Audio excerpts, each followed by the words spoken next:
খাওয়ার রুচি নাই? খাওয়া বেশি খুব কম। বিড়ি খাওয়ার রুচি? বেশি খাই না। হ্যাঁ, আগে খান নাই? আগে খাইছিলাম কতদিন আগে ছাড়িয়ে দিয়েছেন? 12-13 বছর হলো। মাথা চুলকায়। ছাড়িয়ে দিয়েছেন? হুম।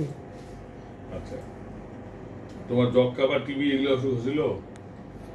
না আমার তো না হয়নি তো। কাশির সাথে রক্ত রক্ত বেড়ায়নি? না না তো কি বিড়ি খেলেন তা? আপনার কাছে রক্ত বেড়ায় না? রক্ত না বেড়ালে তো বিড়ি খেয়ে লাভ কি থাকবে? না কি কম? ও বিড়ির কথা কইলে আপনার হাসি থাকে না। আর বিড়ি খাইছিলাম কেমন কেমন?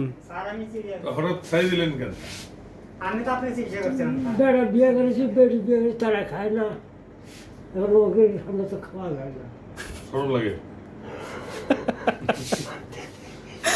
ট্রেনে হাত দিয়ে দিয়েছেন। খুব খুশি। আরো খাবেন নাকি সুস্থ হলে? আর গ্যাস্ট্রিকের ব্যথা সব দিলে বিড়ি খাওয়া তো গ্যাস্ট্রিকের ব্যথাটা গেছে না ও, বাধ্য বাধ্য তাহলে না উপকার না হয়েছে। বিড়া খাবে না স্যার তাহলে সুস্থ হলে কি আর বিড়ি টিড়ি খাবেন? না জীবন আর বাঁচে না তুলে খাবো না এটা বাদ দিছে ওরা বাদ দিতে বাদ তো দিয়েছেন, তো বয়স তো হয়েছে 65। এলা বাদ দিয়ে লাভ কি? নাকি? মাথা চুলকায়।